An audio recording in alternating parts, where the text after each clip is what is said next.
আপনারা জেনে থাকবেন এটা কোন মাস? কোন মাস? মে মাস, কিন্তু আরবি কোন মাস? জিলকদ মাস, মানে সামনে হজ। আর এই সময়টাতে অলরেডি বাংলাদেশের হাজিরা সৌদি আরব অনেকেই চলে গেছে। যেই সময়টাতে হজের সময়, ওই সময়টাতে সৌদি আরব নাইট ক্লাব চালু করেছে। সুবহানাল্লাহ কোন নাউজুবিল্লাহ। এই যে নাইট ক্লাব এই সময় চালু করলো, এটা কি সওয়াবের কাজ না গুনার কাজ? আবার নাইট ক্লাব শুধু পুরুষদের জন্য নয়, ওখানে নারীদেরও অনুমোদন আছে প্রবেশ করার। যেখানে পুরুষ মহিলা একসাথে প্রবেশের অনুমতি থাকে, সেখানে আল্লাহ পাকের রহমত আসবে না গজব আসবে? আল্লাহ তাআলা এই পৃথিবীকে যেভাবে সৃষ্টি করেছেন, যদি এই পৃথিবীটা ঠিক তার নিয়ম মাফিক চলে, তাহলে এই পৃথিবীর হায়াত বেড়ে যাবে। এই পৃথিবীর হায়াত বেড়ে যাবে। আল্লাহ তো বলে নাই যে এই পৃথিবীকে আমি আল্লাহ তাআলা এত বছর পরে শেষ করে দিব। আল্লাহ বলেছে, আল্লাহর নবী বলেছে, ততদিন পর্যন্ত পৃথিবী থাকবে যতদিন পর্যন্ত জমিনে আল্লাহ আল্লাহ বলার মতো লোক থাকবে। তার মানে জমিন যতদিন পর্যন্ত আল্লাহর নামের আবাদ হবে, ঈমানের আবাদ হবে, আমলের আবাদ হবে, ততদিন পর্যন্ত জমিন ধ্বংস হবে না। সুবহানাল্লাহ। এজন্য ঈমানদারদের দাম কম না বেশি? অনেকে তো আমরা বুঝি না যে ঈমানদার মোল্লা কাঠমোল্লা দাম কত। মুসলমান ভাইয়েরা মনে রাখবেন, ঈমানদারদের দাম কত। এই পৃথিবীর দাম যত, একজন ঈমানদারের দাম তার চাইতেও বেশি। সুবহানাল্লাহ বলেন। এই পৃথিবীর চাইতে ঈমানদারের দাম বেশি, কারণ ঈমানদার নাই পৃথিবী নাই। ঈমানদার আছে, চাঁদ আপনাকে আলো দিবে, ঠান্ডা আলো। ঈমানদার আছে, সূর্য আপনাকে আলো দিবে। ঈমানদার আছে, বাতাস আপনাকে অক্সিজেন দেবে। ঈমানদার আছে, এই গাছপালা আপনাকে ফল দিবে। ঈমানদার আছে, জমিন আপনাকে ফসল দেবে। ঈমানদার নাই, এই সব কিছু বন্ধ হয়ে যাবে। তাহলে এই সব কিছু চলে কার ওসিলায়? ঈমানদারের ওসিলায়। কথা কি বুঝেন? তাহলে ঈমানদারের দাম কম না বেশি? বেশি। আল্লাহ পাক আমাদেরকে প্রকৃত ঈমানদার হওয়ার তৌফিক দান করুন, আমিন। আমার মুসলমান ভাইয়েরা, হজের মাস একেবারে আমাদের সামনে চলে আসছে। এই হজকে কেন্দ্র করে আল্লাহ রাব্বুল আলামিন বলছেন, ওয়ালিল্লাহি আলান নাসি হিজ্জুল বাইতি মান ইসতাতা ইলাইহি সাবিলা। যে ব্যক্তি আল্লাহ রাব্বুল আলামিনের ওই কাবা ঘর জিয়ারত করার সামর্থ্য রাখে, ওই ব্যক্তি যেন আল্লাহ রাব্বুল আলামিনের ঘর জিয়ারত করে, সে যেন হজ করে। আর এরপর আল্লাহ বললেন, ওয়ামান কাফারা ফা ইন্নাল্লাহা গানিয়ুন আনিল আলামিন। আর যে ব্যক্তি আল্লাহ পাকের এই বিধানকে অস্বীকার করবে, রব্বুল আলামিন বললে এই জগতের উপরে আল্লাহ তাআলা হচ্ছেন ধনী। অর্থাৎ আপনি যদি আল্লাহর ইবাদত না করেন, আল্লাহর কিচ্ছু আসে যায় না। আমরা ইবাদত না করলে আল্লাহর অসুবিধা আছে নাকি? নামাজটা আমাদের একটু বেশি করে পড়লে, তাহাজ্জুদ নামাজ বাড়লে অন্তত আল্লাহ পাকের রেমিটেন্স বেড়ে যাবে, এরকম। আর আমরা যদি আল্লাহ পাকের বিরুদ্ধে মিছিল করি, আল্লাহ পাকের ক্ষমতা কমে যাবে, কিচ্ছু হবে না। আল্লাহ পাক বলেন, প্রত্যেকটা মানুষের জন্য যে কাবাঘর জিয়ারত করতে সক্ষম, এটার খরচ চালাতে সক্ষম, তার উপরে হজ করা ফরজ। কিন্তু কেউ যদি অস্বীকার করে, আল্লাহ ধনী। আল্লাহ কি ধনী? আল্লাহ পাক ধনী। আল্লাহ পাক তোমাদের হজ চায় না। তুমি হজ করলেও করতে পারো, না করলেও করতে পারো। জমিনে বহু কোটিপতি আছে যারা হজ করে না, আছে না নাই? হজ মানে কি? হজ মানে হচ্ছে, হজ শব্দের শাব্দিক অর্থ হচ্ছে কোনো কিছু প্রদর্শনের উদ্দেশ্যে ভ্রমণ করা, ভ্রমণ করার সংকল্প করা, বিশেষত কাবা ঘর জিয়ারত করা, এটাকেই মূলত কি বলে? হজ বলে। এই যে কাবা ঘর, এ ব্যাপারে আল্লাহ তাআলা বলেছেন, ওয়াতিমুল হাজ্জা ওয়াল উমরাতা লিল্লাহ ফাইন উহসিরতুম ফামাস্তাইসারা মিনাল হাদি। আর তোমরা আল্লাহর ঘর জিয়ারত করো তথা হজ এবং উমরা পূর্ণ করো, কিন্তু যদি তোমরা বাধাপ্রাপ্ত হও, তাহলে যা সহজলভ্য তাই তোমরা কোরবানি করো। আমার মুসলমান ভাইয়েরা, এই হজ এবং উমরার ব্যাপারে আল্লাহর নবী সাল্লাল্লাহু আলাইহি ওয়াসাল্লাম বলেন, কোনো ব্যক্তি যদি আল্লাহর ঘর তাওয়াফ করে, আল্লাহর উদ্দেশ্যে হজ করে, আর সেখানে গিয়ে কোনো ধরনের পাপাচার না করে, ওই ব্যক্তিকে আল্লাহ রব্বুল আলামিন এমনভাবে সেখান থেকে ফিরিয়ে দেবেন, মায়ের গর্ভ থেকে একটা মানুষ ভূমিষ্ঠ হলে যতটা নিষ্পাপ হয়ে যায়, ওই ব্যক্তিকে আল্লাহ রব্বুল আলামিন ততটা নিষ্পাপ বানিয়ে দেয়। সুবহানাল্লাহ। তাহলে এরকম সুযোগ আর অন্য কোনো কাজে আছে নাকি? নাই। হজ ইসলামী শরীয়তের অন্যতম গুরুত্বপূর্ণ বিধান। ইসলামের স্তম্ভ আমরা জানি পাঁচটা। কয়টা? আন ইবনে ওমর রাদিয়াল্লাহু তাআলা আনহু قال قال رسول الله صلى الله عليه وسلم بني الاسلام على خمس শাহাদাতি আল্লা ইলাহা ইল্লাল্লাহ। আল্লাহর নবী সাল্লাল্লাহু আলাইহি ওয়াসাল্লাম থেকে ওমর রাদিয়াল্লাহু তাআলা আনহু হাদিস বর্ণনা করেন। তিনি বলেন ইসলামের স্তম্ভ হলো 5টি। 1 নাম্বার স্তম্ভ হচ্ছে এই কথার স্বীকৃতি দেয়া শাহাদাতি আল্লাহ ইলাহা ইল্লাল্লাহ, আল্লাহ ছাড়া কোনো ইলাহা নাই। আল্লাহ ছাড়া কি নাই? 2 নাম্বার ওয়া আন্না মুহাম্মাদার রাসূলুল্লাহ, মুহাম্মদ সাল্লাল্লাহু আলাইহি ওয়াসাল্লাম আল্লাহর রাসূল। ওয়া ইকামিস সালাত ওয়া ইতাইজ যাকাত, নামাজ কায়েম করা, যাকাত আদায় করা, ওয়াল হাজ্জি ওয়াস সাওমি রমাদান, আর এরপরে হচ্ছে হজ করা আর রমজানের রোজা রাখা। অর্থাৎ ইসলামের এই 5টা মূল খুঁটি। মূল খুঁটি কয়টা? এই 5টা কি কি আমরা মুখস্থ জানি তো? 1 নাম্বার কি বলেন? সবাই বলেন 1 নাম্বার। 2 নাম্বার? 1 নাম্বার কি নামাজ না ইমান? ইমান। 2 নাম্বার নামাজ। তারপরে হ্যাঁ, আরে বাঙালি সিরিয়ালে বলেন, এখানে হাদিসে যে সিরিয়ালটা আছে এই সিরিয়ালে আমরা বক্তব্যে পড়াই না। আমাদের বক্তব্যে কি পড়ায়? 1 নাম্বার ইমান তথা কালিমা, 2 নাম্বার বলেন নামাজ, রোজা, হজ, যাকাত। আমরা এইভাবে পড়েছি বক্তব্যে, এখনো বলার সময় ওই সিরিয়ালে আসে, যদিও হাদিসে সিরিয়ালটা একটু উলট পালট, কিন্তু কথা 5টা। কয়টা? 5টা। তাহলে এই 5টা কি বলেন? আবার বলেন। 1 নাম্বার, 2 নাম্বার, 3 নাম্বার, তারপরে মুখস্থ করতে হবে। ইমাম সাহেব পারলে হবে না। এই মুখস্থ বসে থাকার মসজিদ একদম মুখে তালা লাগাইয়া, এই মুখস্থ বোবার মতো বসে থাকার মসজিদ এইটা না, ওইটা আরেকটা। কথা বুঝেন? পড়া মুখস্থ করতে হবে, একদম কথাগুলা মাথায় ঢুকাতে হবে, বাস্তব জীবনে কাজে লাগাতে হবে। তাহলে ইসলামের স্তম্ভ 5টি। এই স্তম্ভ যদি ভেঙে যায় তাহলে স্থাপনা কি টিকে থাকতে পারে? আপনার বিল্ডিংয়ের টাইলস খুব ভালো, কিন্তু কোনো এক কারণে কোনো কাজ করতে গিয়ে মাঝখানের 2টা পিলারকে ভেঙে ফেলেছে ডিজাইন করতে গিয়ে। ধরেন এই যে মাঝখানে 2টা পিলার আছে না, কোনো এক ইঞ্জিনিয়ার আর্টিস্ট সুন্দর করতে গিয়ে মসজিদের ডিজাইন করতে গিয়ে বললো যে 2টা ইমাম সাহেব বক্তৃতা দেওয়ার সময় চোখে বাজে, মুসল্লি ইমাম সাহেব দেখেন, এখন 2টা ভেঙে ফেলে দাও, বিল্ডিং টিকবে? তাহলে সৌন্দর্যের জন্য যদি আপনি স্থাপনার ভিত্তি ভেঙে ফেলেন, ওই স্থাপনা টিকবে না। আমরা বাঙালি নামাজ, রোজা, হজ, যাকাতের বাহিরে দেখেন ছোট খাটো কত কত সুন্নাত মুস্তাহাবের আমল করি, কিন্তু কত মানুষের উপর হজ ফরজ হয়ে আছে। কাবা জিয়ারত করার সক্ষমতা কত মানুষের আছে, কিন্তু বুড়া হয়ে যাওয়ার পরেও হজ করতে যায় না। আছে না নাই? হজ করতে যায়, তাও বুড়াকালে যায় যারা যায়, ম্যাক্সিমাম বাঙালি বুড়াকালে হজ করতে যায়। আমি যখন গত কিছুদিন আগে উমরায় গিয়েছিলাম, আমাদের সাথে একজন লোক গিয়েছে, একেবারে বুড়া, একাকি ঠিক মতো হাঁটতেও পারে না। তো লোকটাকে আমার যথেষ্ট দিনদার মনে হয়েছে। যাওয়ার সময় তিনি বাড়ি থেকে বলে গিয়েছে, তোমরা দোয়া করো সেখানে গেলে যেন আমার মরণ হয়, আর আমার মরণ হলে তোমরা আমাকে সেখান থেকে নিয়ে আসবে না। আল্লাহ পাক তার দোয়া কবুল করেছেন। তার উমরাটা শেষ হয়েছে, মদিনায় আর যেতে পারে নাই, এবং বলেছে সেখানে যেন আমাকে যেন দাফন কাফন সেই কাবার মাটিতে যেন করা হয়।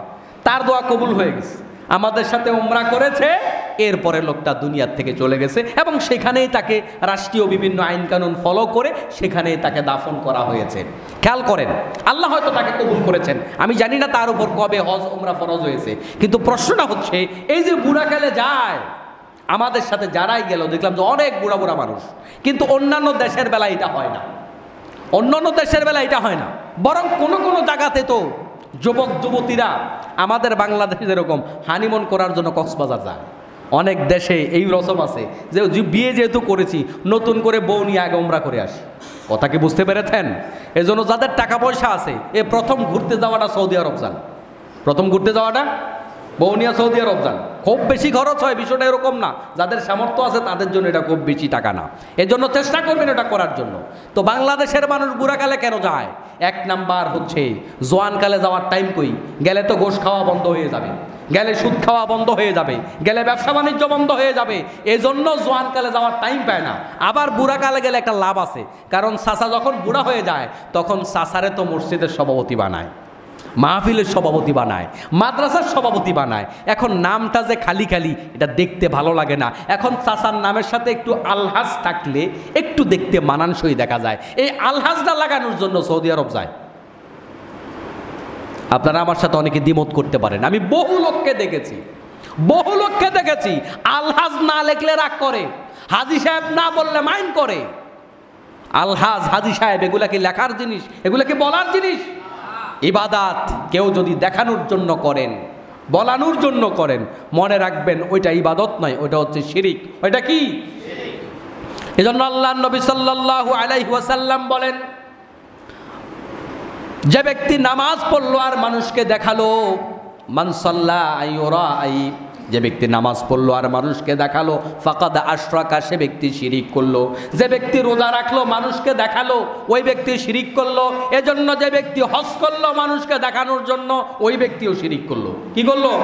শিরিক করলো। তাহলে আপনি যে নামের সাথে আলহাজ লিখলেন, এখন অনেকে প্রশ্ন করতে পারেন, তাইলে হুজুর এত আলহাজের কি হবে?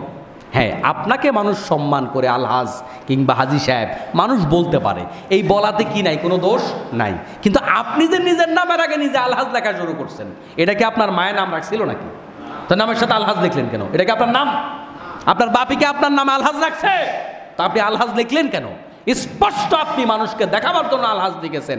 যেই ইবাদত মানুষকে দেখাবার জন্য হয়, ওইটা ইবাদত নয়, ওইটা রিয়া, ওইটা হচ্ছে শিরিক। এর মাধ্যমে আপনার জন্য জাহান্নাম অবধারিত হবে। বড় মারাত্মক ব্যাপার। এবার বুঝালন নামের সাথে লিখবেন কিনা। আর এটা তো একটা পাগলের কাজ। কিসের কাজ? কথা বলেন না, কিসের কাজ? নাকি এনে হাজি সাহেব যারা আছেন রাগ করছেন? আপনারা তো লিখেন না, আপনারা তো ভালো, যারা করে তাদেরকে বলতেছি আর কি। আপনারা যারা নামাজে আসছেন, ইসলামের 5টা স্তম্ভের মধ্যে নামাজ আসেনি? আছে। এখন যারা জুমার নামাজ পড়তে আসছেন, আপনারা কি জুমার নামাজ পড়া যাওয়ার পরে কোথাও যদি আপনার নাম ঠিকানা লিখতে বলা হয়, লিখবেন নামাজি আব্দুল করিম? লিখবেন? যারা রোজা রাখছেন গত রমজানে, তারা কি লিখবেন রোজাদার আব্দুর রহিম? লিখবেন? তাহলে যারা জাকাত দেন, তারা কি লিখবেন জাকাত দাতা আব্দুল কাহার? লিখবেন নাকি? তো না, আপনাদের যে সবার ইমান আছে, ইমান না থাকলেও তো আর মসজিদে আসেন নাই, এখন নামের আগে লিখবেন ইমানদার আব্দুল সবুর?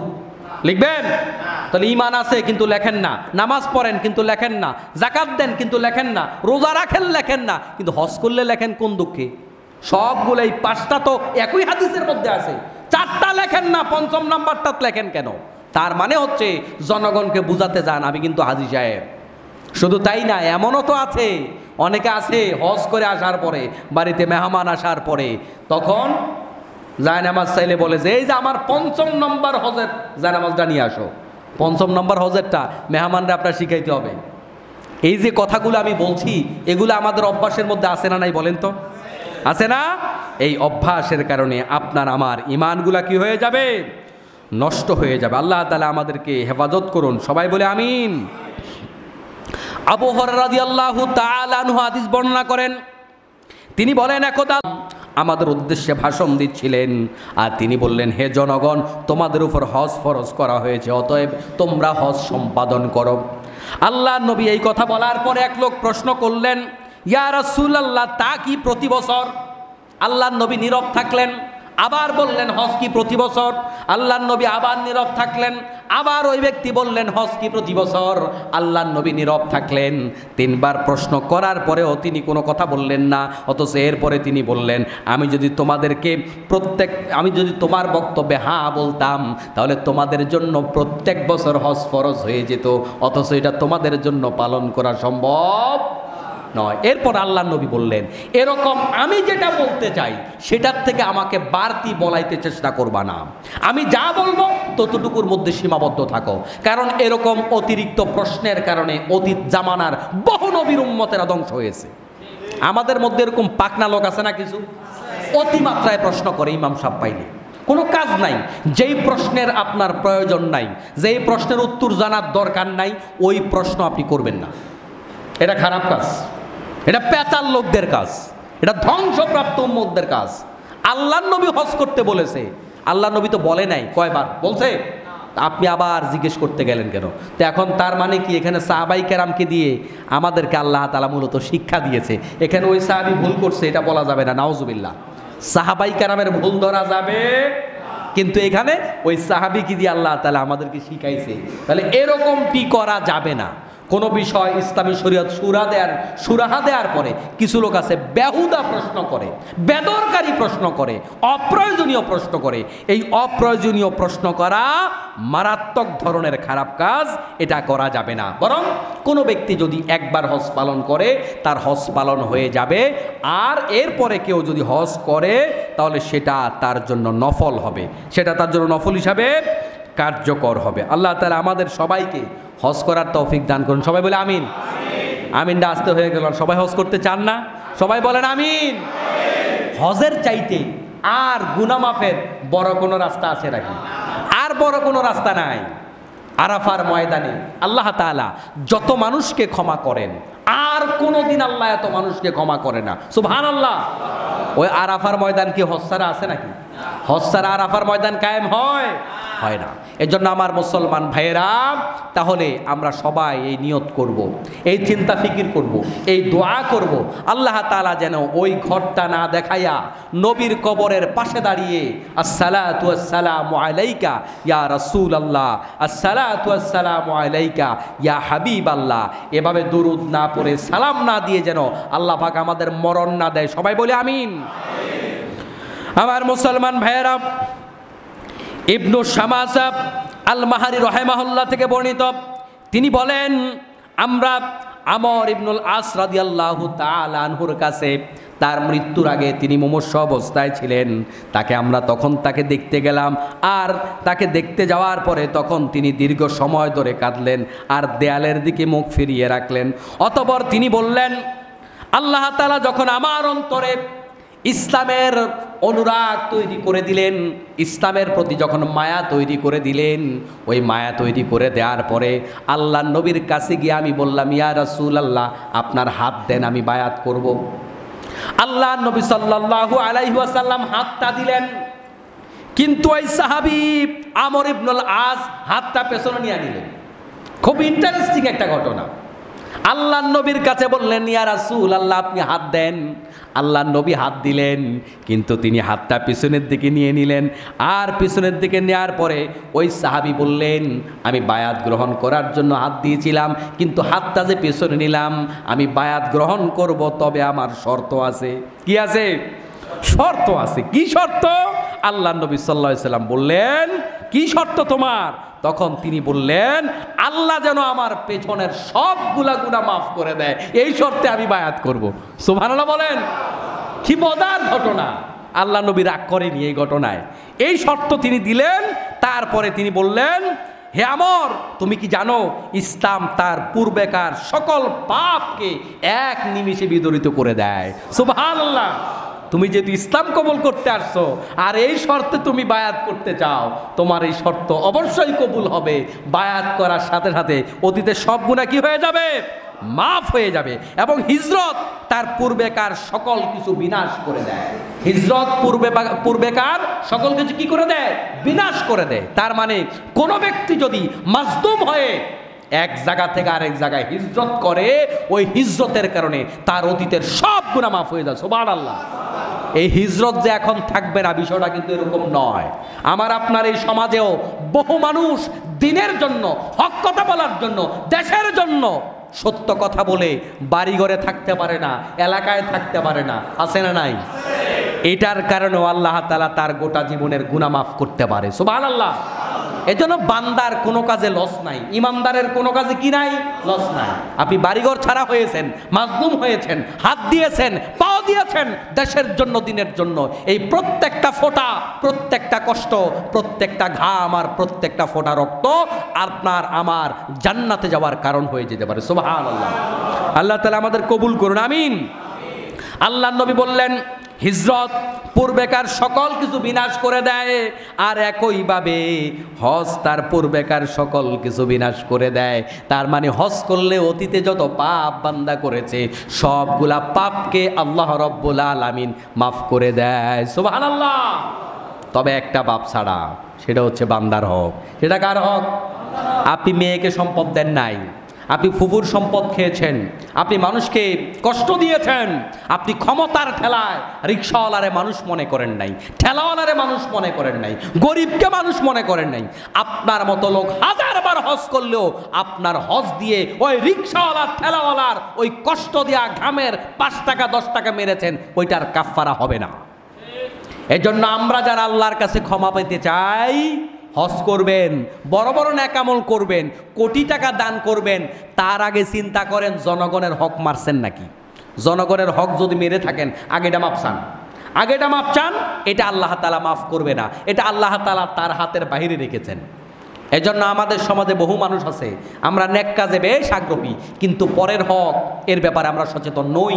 আমার কথায় যদি কোনো মানুষ কষ্ট পায়, এটার জন্য ক্ষমা চাওয়া দরকার। কি চাওয়া দরকার?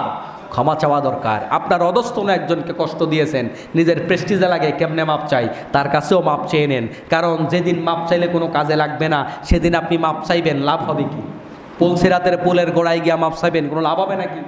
কোনো লাভ হবে না। এজন্য দুনিয়াতে মাপ চান, যেহেতু আমরা আমাদের হায়াতের খবর বলতে পারি না। এজন্য যার ব্যাপারে আপনার মনে হয় যে আমি তাকে কষ্ট দিয়েছি, আজই মাপ চেয়ে নেওয়ার দরকার আছে না নাই? মাপ চাইতে কার্পণ্যতা করবেন না, নিজে মানুষকে মাফ করে মনটাকে পরিষ্কার রাখবেন, আর মানুষের থেকে মাপ চেয়ে মনটাকে পরিষ্কার রাখবেন। পৃথিবীতে যদি সুখী হতে চান, আপনার জন্য শর্ত হচ্ছে মনটাকে ক্লিন রাখা। মনটাকে কি রাখা? শান্তি কোথায় থাকে? শান্তি মনের ভিতরে থাকে। শান্তি বিল্ডিংয়ে না, শান্তি এসিতে না, শান্তি গাড়িতে না, শান্তি বাড়িতে না, শান্তি ভোগবিলাসে নয়, শান্তি অন্তরের ব্যাপার, শান্তি প্রশান্তির ব্যাপার। এজন্য আল্লাহ তাআলা প্রশান্ত আত্মা যারা, তাদেরকে জান্নাতের জন্য ডাকবেন। সুবহানাল্লাহ।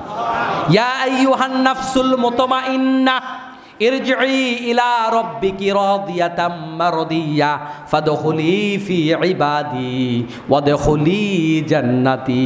ওহে প্রশান্ত আত্মা, ইরজিই ইলা রাব্বিকি রাদিয়াতাম মারদিয়া, রবের দিকে ফিরে আসো, প্রশান্ত চিত্তে আল্লাহর দিকে ফিরে আসো, সন্তুষ্ট চিত্তে আল্লাহর দিকে ফিরে আসো। ফাদখুলি ফি ইবাদি ওয়াদখুলি জান্নাতি, আমার বান্দাদের কাতারে শামিল হয়ে যাও আর আল্লাহর জান্নাতে প্রবেশ করো। সুবহানাল্লাহ। তাহলে জান্নাত যারা পাবে তারা প্রশান্ত আত্মার অধিকারী, যাদের অন্তরাত্মা প্রশান্ত। আপনি দেখতে পাচ্ছেন তাকে ফাঁসি দিয়ে দিয়েছে, আপনি দেখতে পাচ্ছেন তাকে রক্তাক্ত করা হয়েছে, আপনি দেখতে পাচ্ছেন তার চোখ উপড়ে ফেলা হয়েছে, কিন্তু বিশ্বনবী বলেন তার অন্তর প্রশান্ত। কারণ এই চোখ উপড়ে ফেলা, তারপরে তার হাত কেটে দেয়া, পাও কেটে দেয়া, এই সবের ভেতরে একটা মানুষকে পিঁপড়া কাটলে যেই ব্যথা পায়, ওই ব্যথাও তার ওই মৃত্যুর মধ্যে সে পায় না। সুবহানাল্লাহ। নবীর কথা কি মিথ্যা না সত্য? কোন ব্যক্তি যদি আল্লাহর দ্বীনের পথে জীবন দিয়ে দেয়, তার মৃত্যুর ব্যথাটা পিঁপড়া কাটার ব্যথার মতো হয় না। সুবহানাল্লাহ। এজন্য প্রতিটা মুমিনের আল্লাহর কাছে দোয়া করা উচিত যে আমরা যখন চলে যাব দুনিয়ার থেকে, আমরা যেন তোমার দ্বীনের পথে হক কথা বলে শহীদ হতে পারি। ঠিক কিনা বলেন? আল্লাহ আমাদেরকে কবুল করুন, আমিন। আজ যারা আমিন বলতে ভয় পেতেছেন, তারা কি দুনিয়াতে বেঁচে থাকবেন? মরবেন না? মরবেন, মরতে তো হবেই। অতএব তার দ্বীনের পথে মরতে পারলে লাভ না লস? লাভ। এজন্য আমরা চেষ্টা করব, আমরা আল্লাহর কাছে দোয়া করব, আল্লাহ যেন আমাদেরকে তার দ্বীনের পথে ইন্তেকাল করান। সবাই বলে আমিন। হযরত জুবাইর রাদিয়াল্লাহু তাআলা আনহু মায়ের কাছে দোয়া চাইতে গেলেন, মা আমার জন্য দোয়া করো। কি দোয়া? জিহাদের ময়দানে শহীদ হতে পারি। তো শহীদ হওয়ার দোয়া তো করবই, করছি, কিন্তু আমার কাছে কি বলতে আসছো? জিহাদের ময়দান ফেলাইয়া দোয়ার জন্য কেন? বললো আমি দেখেছি জিহাদের ময়দানে যারা শহীদ হয়েছে তাদের হাত কাটতেছে, কান কাটতেছে, নাক কাটতেছে, তারপর রক কাটতেছে। জুবাইর রাদিয়াল্লাহু তাআলার মা বললেন, শোনো, তুমি যখন শহীদ হয়ে যাবা, তোমার হাত কাটুক, কান কাটুক, রক কাটুক, জিহ্বা কাটুক, তাতে তোমার কি আসে যায়? ছাগল যখন জবাই হয়ে যাবে, ছাগলের গোশত দিয়া ভুনা হবে না কাবাব হবে, ওটা কি ছাগলের দেখার দরকার আছে নাকি? তুমি যখন শহীদ হয়ে যাবে, তোমাকে দিয়ে কি করবে সেটাও তোমার দেখার দরকার নাই। যেমন সাহাবী তেমন তার মা। সুবহানাল্লাহ। এরকম চেতনা মুমিনের অন্তরে লালন হওয়ার দরকার আছে না নাই? আল্লাহ তাআলা আমাদের কবুল করুন, আমিন। তাহলে বলছিলাম, হজ মানুষের অতীত জীবনের সকল গুনাহকে কি করে দেয়? মাফ করে দেয়। একটা গুনাহ মাফ হয় না, সেটা হচ্ছে পরের হক। এজন্য আমার জবান দ্বারা কাউকে কষ্ট দিব না। আল মুসলিমু মান সালিমাল মুসলিমুনা মিন লিসানি ওয়া ইয়াদি। ওই ব্যক্তি খাঁটি মুসলমান যার অন্তর দিয়ে, যার মুখ দিয়ে, যার হাত দিয়ে কাউকে কষ্ট দেয় না। হাত এবং মুখ দিয়ে যারা মানুষকে কষ্ট দেয়, তারা প্রকৃত মুসলমান মুমিন হতে পারে না। কিন্তু এটার সংখ্যা আমাদের সমাজে কম না বেশি? পকেট গরম হলেই তো আমাদের অবস্থা খারাপ হয়ে যায়, শরীর গরম হয়ে যায়। পকেট গরম তো শরীর গরম, শরীর গরম তো জুলুম শুরু। আছে না নাই? আল্লাহ তাআলা আমাদেরকে এই সমস্ত জুলুম থেকে হেফাজত করুন। সবাই বলে আমিন। আর আমাদের এখন তো সমাজের মধ্যে নীতি নৈতিকতা এতটাই হারিয়ে গেছে, এখন আমরা পকেট গরম করার ধান্দা সবাই আছি। কারণ কোনটা হালাল কোনটা হারাম সেটা আমাদের ভিতর থেকে এখন মুছে গেছে। এই হালাল হারাম শিখাবে কে? আমাদের শিক্ষা প্রতিষ্ঠানগুলা পচে নষ্ট হয়ে এখন এক একটা ময়লার বাগার হয়ে গেছে, ময়লার বাগার হয়ে গেছে। কদিন আগে এসএসসি রেজাল্ট দিয়েছে, একটা স্কুল দেখলাম তাদের শতভাগ A+ পেয়েছে। তাদের একটা ভিডিও দেখলাম, এত নোংরা ভিডিও যেটা একজন বাবা তার সন্তানকে এরকম নোংরা নাচে দেখতে পারে না। তাহলে A+ পেয়েছে ঠিক, কিন্তু তারা সভ্য হতে পারেনি, কিন্তু তারা মানুষ হতে পারেনি। এমনটাই আমাদের শিক্ষা ব্যবস্থা আজকে আমাদেরকে এমন শিক্ষিত উপহার দিচ্ছে, যেই শিক্ষিতরা A+ পেয়েছে ঠিক, কিন্তু তারা মানুষ নয়। গত কদিন আগে আমরা দেখেছি ঢাকা বুয়েটের এক শিক্ষিকা টিকটকার, তারপরে সে বুয়েটে তাকে নিয়োগ দিয়েছে, নগ্ন নাচ, তারপরে উচ্ছৃঙ্খল নাচ, অর্ধলঙ্গ নাচ তার ইউটিউবে ফেসবুকে ছড়িয়ে আছে, অথচ একটা বিশ্ববিদ্যালয়ের শিক্ষিকা। তাহলে ওই শিক্ষিকা তার ছাত্রদেরকে তার ছাত্রীদেরকে কি শিক্ষা দিবে বলেন তো দেখি, কি শিক্ষা দেবে? আজকে যারা শিক্ষক হয়েছে আমাদের দেশে, ওই শিক্ষক বিশ্ববিদ্যালয়ের শিক্ষক হওয়ার জন্য তাকে 10 লাখ টাকা ঘুষ দিতে হয়, 20 লাখ টাকা ঘুষ দিতে হয়। যেই শিক্ষক জাতিকে নীতি শিখাবে, আদর্শ শিখাবে, ওই শিক্ষক যখন 10, 20, 30 লাখ টাকা ঘুষ দিয়ে বিশ্ববিদ্যালয়ের শিক্ষক হবে, ওই মসজিদের ইমাম মডেল মসজিদের খতিবগিরি করার জন্য যখন 1 লাখ টাকা ঘুষ দিয়ে মডেল মসজিদের খতিব হবে, ওই খতিব কি কোনোদিন ঘুষের বিরুদ্ধে, সুদের বিরুদ্ধে কথা বলতে পারবে? এরকম জালেম একটা জাতি আমাদের আজকে, একটা প্রজন্ম আজকে তৈরি হচ্ছে, ঠিক কিনা বলেন? কারা ভালো করবে সমাজকে? যারা ভালো করবার কথা তারাই যাবতীয় অনৈতিক অন্যায় কাজের সাথে জড়িত। গতকালকে আমি কয়েকটা দুর্নীতির প্রতিবেদন দেখলাম। একটা দুর্নীতি হচ্ছে ঢাকা কক্সবাজারের বিশেষ ট্রেন বন্ধ। কেন? কয় বাস মালিকটা সুবিধা মতো ওদেরকে টাকা পয়সা খাওয়াইয়া ম্যানেজ করছে। শুনছেন না আপনারা? অনেকে হয়তো শুনছেন। এইভাবে বিভিন্ন জিনিসগুলো ধ্বংস হয়ে যাচ্ছে। আমাদের বিমান খাত, এটা তো একদম মাশাআল্লাহ সুবহানাল্লাহ আলহামদুলিল্লাহ, 5 জন বিমান নিয়ে চলে, আর দাম দিয়ে রাখে 5 গুণ 10 গুণ, তার চাইতেও বেশি। এই যে অবস্থাটা, সমাজ এতটা অধপতন হয়েছে, সমাজের বৃত্তশালী মাথাওয়ালাদের তাদের মাথার ভিতরে এত বেশি গোবর ঢুকেছে, সমাজের কোনো অন্যায় কাজ তাদের কাছে আর এখন অন্যায় মনে হয় না, ঠিক কিনা? তবে আল্লাহর কাছে দরা খাওয়ার আগে বান্দার কাছেও দরা খাইতে পারেন। সব চোরদের ভালো হওয়ার আহ্বান করছি। কারণ এই যে বেনজির নাম শুনছেন না, তার দুর্নীতি বেনজির, কোনো নজিরবিহীন। বেনজির মানে কি? যেটা নজির নাই, নজিরবিহীন দুর্নীতি করেছে। মনে করেছে আমি তো মোটামুটি সরকারের ওই পদে থাকাকালীন সরকারের হইয়াই কথা বলেছি, আমারে কি ধরবে নাকি? এখন মাননীয় প্রধানমন্ত্রী শেখ হাসিনা ঠিকঠাক মতোই ধরছে, আজিজ ধরছে না এখন ঠিকঠাক মতো, এখন টের পাবে। এজন্য মনে রাখেন, আখিরাতে ধরা খাওয়ার আগে এমনও হইতে পারে আপনার লোকই আপনারে ধরতে পারে, খবর দুনিয়াতেই আছে। এজন্য সাবধান হয়ে যান। এখন সম্পদ ভোগ করতে পারবে বেনজির? এখন সম্পদ ভোগ করতে পারবে? এখন ঘুম আছে আর চোখে? হারাম টাকার মধ্যে আসলে আরাম নাই। একজন ঠেলাওয়ালা, রিক্সাওয়ালা, কুলি মজুর, মেথর, আর আপনারা যারা এখানে 2 টাকা বেতনের চাকরি করেন, আপনি রাত্রিবেলায় ঘুমাবেন ঋণ মুক্ত, সবাইকে মাফ করে দিবেন। মুতমাইন্নাল কলব, মানে কি বলে যে কলবে মুতমাইন্না, সবাইকে মাফ করে দিবেন, কোনো টেনশন নাই, ঠিকঠাক মতো ঘুমাবেন। দেখবেন একদম পুরা রাত ঘুম হয়েছে, কোনো ট্যাবলেট নাই, ক্যাপসুল নাই। কিন্তু টাকাওয়ালা লোক ঘুমাইতে পারে? ঘুমাইতে পারে? টেনশন কখন জানি ধরে ফেলে। কারণ শেখ হাসিনার মতিগতি বোঝাতো যায় না। দলের লোক তাতে কি হয়েছে, কবে যে গলা চাপা দিয়া ধরে হিসাব তো নাই, বলা তো যায় না। কথা কি বুঝেন? এজন্য বহু এমপি মন্ত্রীর ঘুম নাই, এমপি মন্ত্রীর ঘুম নাই, কারণ নেত্রী যে কবে আমারে চাপা দেয় বলা যায় না। এজন্য আমার মুসলমান ভাইয়েরা, অন্যায় করবেন, দুনিয়াতেও ধরা খাবেন, আখিরাতেও ধরা খাবেন। বলছিলাম হজ করলে সব মাপ, কিন্তু পরের হক মাপ নাই। কিন্তু আমরা তো পরের হকরে এখন এটারে কোনো অপরাধী মনে করি না। আল্লাহ পাক আমাদেরকে হেফাজত করুন, সবাই বলে আমিন। আমার মুসলমান ভাইরা, তাহলে এই হজ এবং ওমরার ব্যাপারে আমাদের সবার চিন্তা থাকা দরকার। আল্লাহ তাআলা যেন আমাদেরকে এই হজ এবং ওমরার জন্য কবুল করেন, সবাই বলে আমিন। আমার মুসলমান ভাইরা, এই হজ এবং ওমরায় গিয়ে আমাদের বাংলাদেশের মানুষের একটা অভ্যাস ইতিমধ্যে হয়ে গেছে, সেটা হচ্ছে হজ এবং ওমরায় গিয়া খালি সেলফিবাজি করে, আছে না নাই? গত কদিন আগে সৌদি সরকার একটা ভালো কাজ করছে, সেটা হলো হজ এবং ওমরায় গিয়া যারা সেলফি তুলেছে মোটামুটি অনেকে প্রায় 3000-এর মতো গ্রেপ্তার করেছে।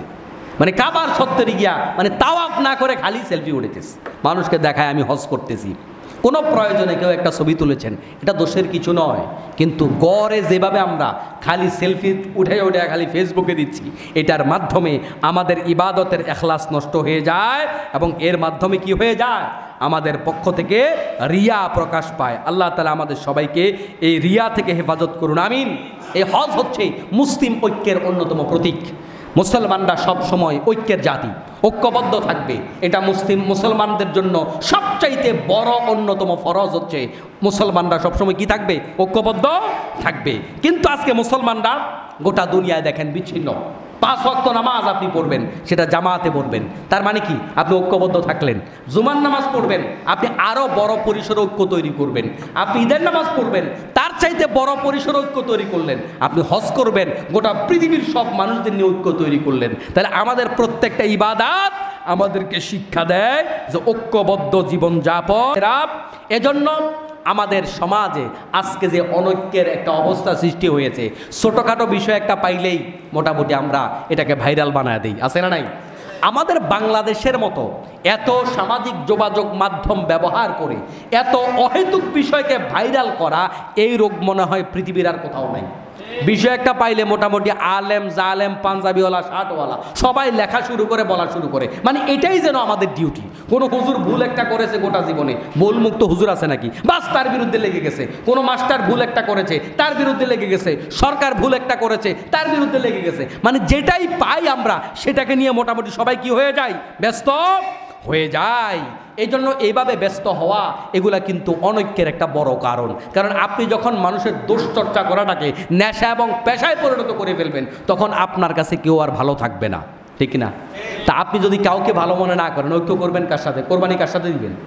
অতএব আমাদের অন্তরটাকে প্রশস্ত করতে হবে। মানুষের ভুল দেখলে তাকে মাফ করতে হবে, না হলে আপনি ঐক্য করার জন্য কাউকে খুঁজে পাবেন না। বাংলাদেশ ইদানিংকালে কিছু দল আছে দেখবেন, এরা বলে যে আসো আমার সাথে, আমরা ঐক্য চাই, কিন্তু এই মতবাদ ওই মতবাদ ওই মতবাদ হলে ঐক্য করব না, আছে না নাই?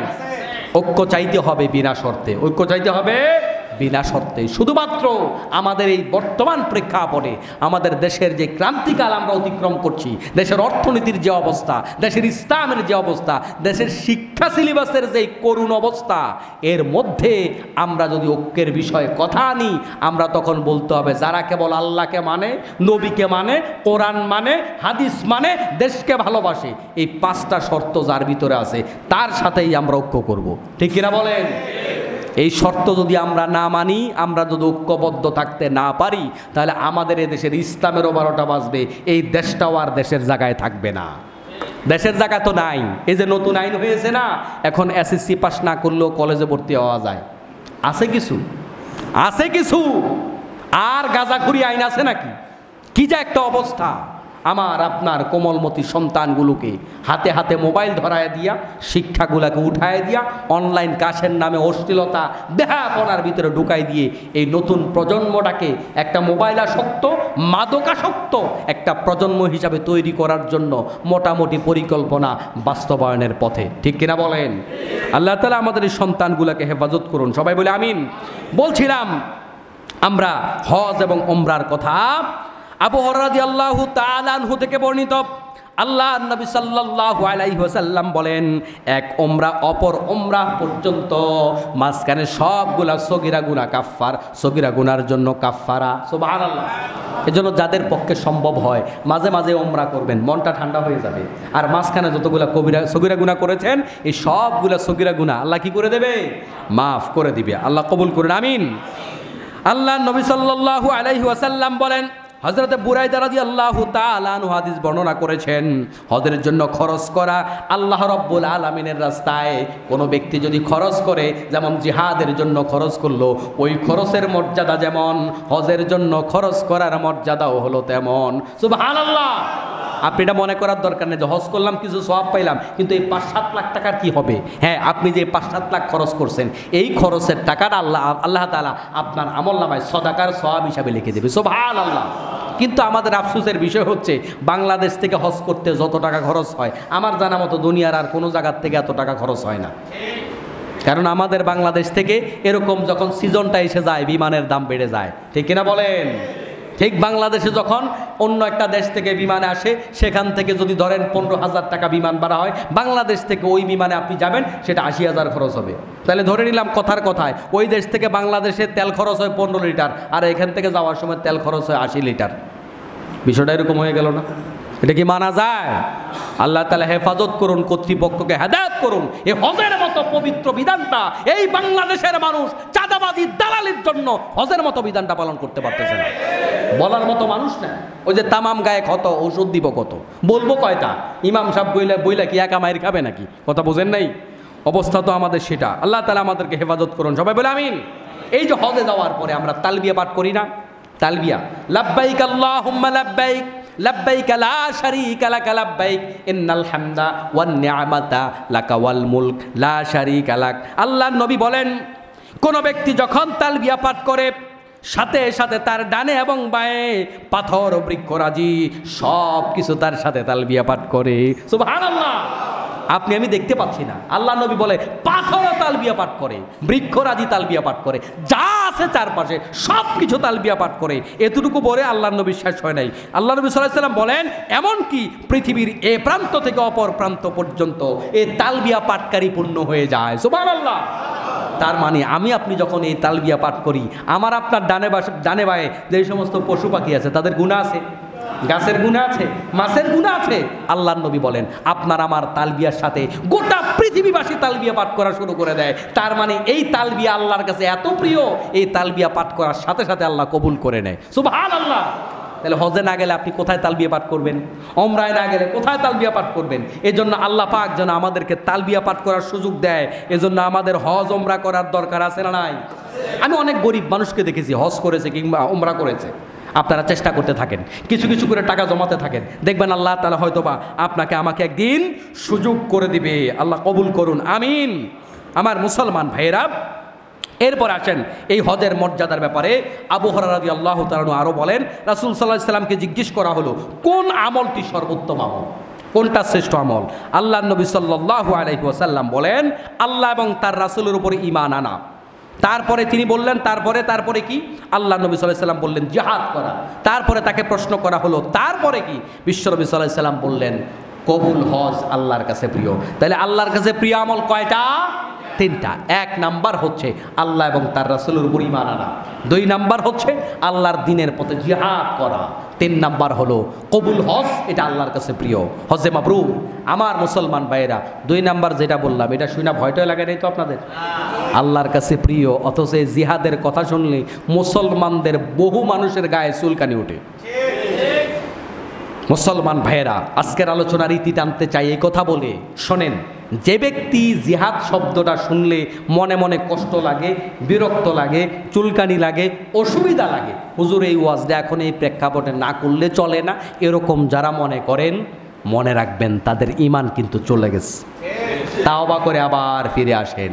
ইসলামের প্রতিটা বিধান কষ্ট হোক সহজ হোক আপনার আমার ভালো লাগতে হবে। যদি আপনার আমার ভালো না লাগে তাহলে বুঝবেন ঈমান নাই। তো হুজুর আমরা তো কত কিছুই করি না, ঈমান কি চলে গেছে? না, অনেক আমল আমরা করি না, এতে করে ঈমান যায়নি, আমাদের গুনাহ হয়েছে, ঈমান যায়নি। কিন্তু যখন আপনি কোনো বিধানকে অবজ্ঞা করবেন, অপ্রয়োজনীয় মনে করবেন, বিরক্ত বোধ করবেন, তখন কিন্তু ঈমান চলে যায়। এর জন্য ইসলামের এই জিহাদ পৃথিবীর শুরু থেকে কিয়ামত পর্যন্ত চলবে। সব নবীর কাজ একটাই ছিল, সেটা হচ্ছে কি? জিহাদ ফি সাবিলিল্লাহ। দিনের পথে দাওয়াত দিয়েছেন মানে কি? জিহাদ করেছেন। আল্লাহ তাআলা আমাদের সবাইকে কবুল করুন, আমিন।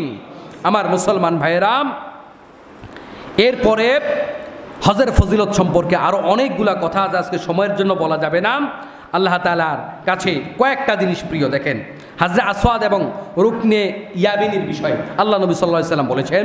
হযরত আব্দুল্লাহ ইবনে ওমর রাদিয়াল্লাহু তাআলা বলেন, তিনি বলেন রাসূল সাল্লাল্লাহু আলাইহি ওয়াসাল্লাম বলেছেন, যে ব্যক্তি রুকনে ইয়ামিনী এবং হযরত আসওয়াদ তথা কালো পাথর স্পষ্ট করবে, এই দুটি তার সবগুলা গুনাহকে ঝরিয়ে ফেলে দিবে। সুবহানাল্লাহ। এখন আমরা যদি হজে না যাই তাহলে হযরত আসওয়াদ পাবো কোথায়? রুকনে ইয়ামিনী পাবো কোথায়? এই গুনাহ মাফের মতো জায়গায় আল্লাহ পাক যেন আমাদেরকে বারবার যাওয়ার তৌফিক দান করেন, সবাই বলে আমিন। আল্লাহ তাআলা আমাদেরকে কবুল করুন। আবার পাশাপাশি আরেকটা ফজিলত বলি নাই, সেটা হচ্ছে কোনো ব্যক্তি যদি বাইতুল্লাহ 1 রাকাত নামাজ আদায় করে, প্রতি রাকাতকে আল্লাহ তাআলা 1 লক্ষ গুণ বাড়িয়ে দেয়। 1,00,000 গুণ বাড়িয়ে দেয়। আচ্ছা বলেন তো 1,00,000 রাকাত নফল নামাজ কয়দিনে পড়তে পারবেন? সারা জীবনে পড়তে পারবেন? তাহলে এই জায়গাটা হচ্ছে এমন জায়গা, এত বেশি নেকি অর্জন করা যায় যেটা বাংলাদেশে বসে সম্ভব নয়। আল্লাহ তাআলা আমাদের কবুল করুন, আজকের এই আলোচনা কবুল করুন, সবার গুনাহকে মাফ করে দিন, হজ ওমরার জন্য বারবার কবুল করুন, আমিন। হাদা মা ইনদি ওয়াল ইলমু ইনদাল্লাহি আলাইহি তাওয়াক্কালতু ইলাইহি উনীব। আসসালামু আলাইকুম ওয়া রাহমাতুল্লাহি ওয়া বারাকাতুহু।